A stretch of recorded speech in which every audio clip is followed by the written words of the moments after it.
สำหรับค่อยแล้วเมืองคือเมืองที่น่าอยู่ที่สุดแล้วทริปสั้นๆที่ค่อยสิพาเจ้าไปเบิ่งมื้อนี้คือ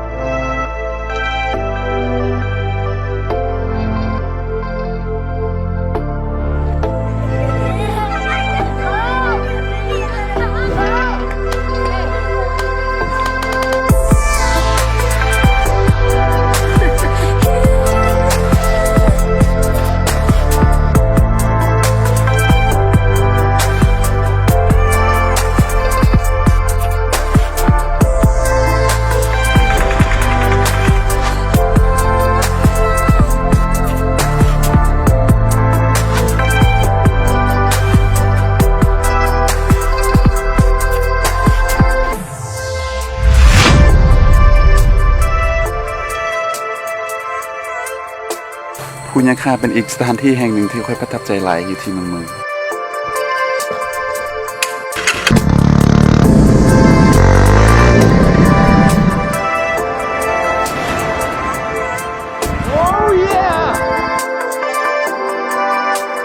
และนี่ก็คือภูยาคาที่เคยบอกถึง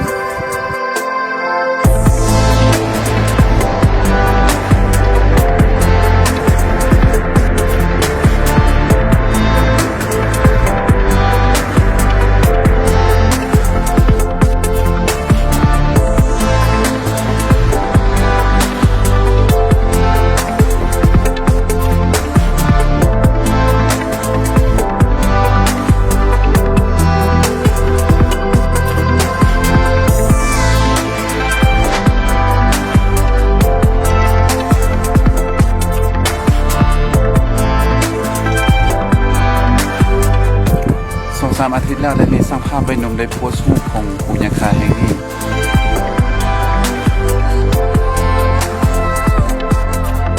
ค่อยบ่แปลกใจเลยที่หลายคนคอมเมนต์ในรูปของเขาเจ้าว่า is amazing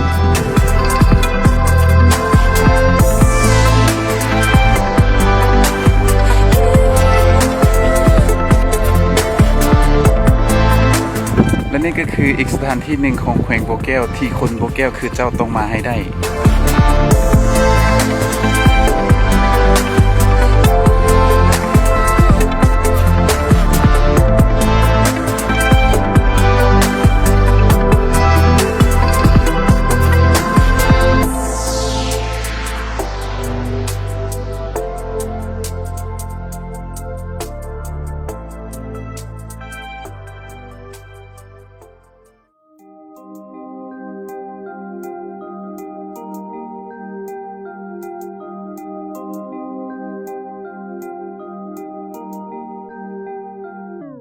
นาทีนั้นเวลาเราไปเห็นภูยาคาทำอิดเลยก็คือแบบโอ้อันนี้แบบ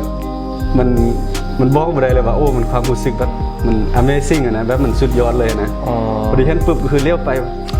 ว้าวอันนี้ก็คือเราบ่จำเป็นต้องไปสวิตเซอร์แลนด์เพราะเพื่อไปสัมผัสกับธรรมชาติแบบนี้ก็คืออยู่เมืองลาวอยู่โบแก้วอันนี้ก็มีนะเสน่ห์ของภูยาคาเขาคิดแตกต่างจากบ่อนท่องเที่ยวบ่อนอื่นย้อนอย่างย้อนว่าไปยืนจุดทันเขาคิดว่ามันจังไดบอกบ่ได้อันนี้ต้องไปสัมผัสเองบางเทื่อเขาเบิ่งจ้างฮูปมันยังแบบยังบ่ปานได้นะเขาไปยืนอยู่ตัวจริงมันเฮาเวลาเฮายืนแล้วเฮามุ่นตัวเองแบบหอบๆเลยเนาะแม่นล่ะสุดยอด360องศาเลยงามแบบ360องศาเลยงามทุกมุมเลยรับประกันมีคำเตือนสถานที่ท่องเที่ยวจะคงความสวยงามถ้าหากเจ้ามีความรับผิดชอบกับกิจกรรมที่จะเอาไป